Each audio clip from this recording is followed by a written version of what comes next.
చిన్న రాజ్యాలుగా విభజన పొంది రాజులు పరిపాలిస్తూ ఉండేవారు. వారి నుండి అనేక ఆధారంగా బ్రిటిష్ వారు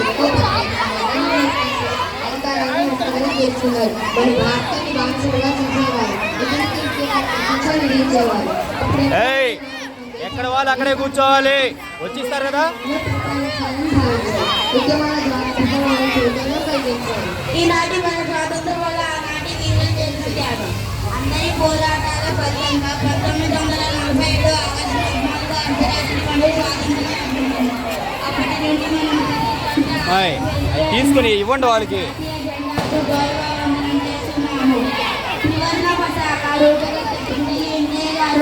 ఏంట్రా చూపించు చూపించు.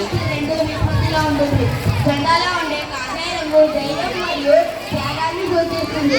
తెలుపు రంగు సత్యం, స్వచ్ఛత మరియు శాంతిని సూచిస్తుంది. సత్య సామర్థ్యాన్ని సూచిస్తుంది. మధ్యలో అవసరం జన్మచక్రంగా ఉంటుంది. జన్మచక్రంలో హక్కులు ఉంటాయి. పూర్ణ పతాక రూపకర్త పింగళి వెంకయ్య గారు తెలుగువారు కావడం మనకు గర్వకారణం. మన దేశం స్వాతంత్ర్యాన్ని అనంతరం అన్ని రంగాలలో విజయం సాధించింది. విద్య, వైద్య, వ్యవసాయ, సాంకేతిక రంగాలలో ఎంతో అభివృద్ధి సాధించింది. మనం ప్రతి సంవత్సరం ఆగస్టు అన్న జెండా వందనం జరుపుకుంటున్నాము. అమరవీరులను స్మరించుకుంటాము. మాకు అవకాశం కల్పించిన పెద్దలకు నమస్కరిస్తూ సెలవు తీసుకుంటున్నాము. Wow, what an amazing speech. Next we will have a considered program by Faizan of 4th class.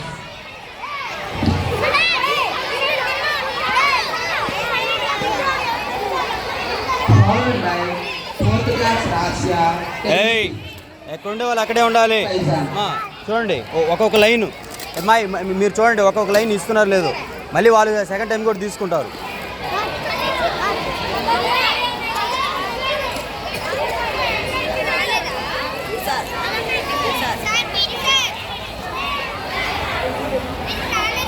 Good morning, everyone.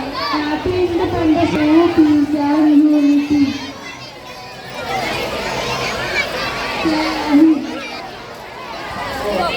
మాయ్ అందరికి వస్తున్నా లేదు చూసుకోండి. మాయ్ అక్కడు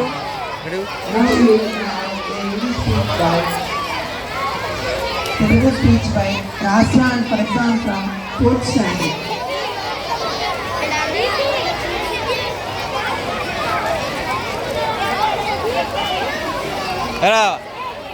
అందరూ ఒకసారి చూపించండి.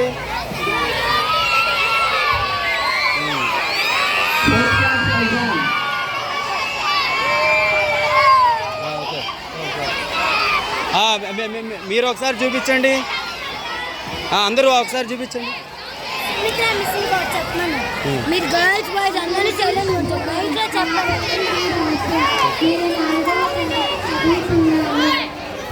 ఒకసారి చూపించండి. మరియు నా తోటి విద్యార్థులందరికీ స్వాతంత్ర్య దినోత్సవ శుభాకాంక్షలు. భారత స్వాతంత్ర్య దినోత్సవం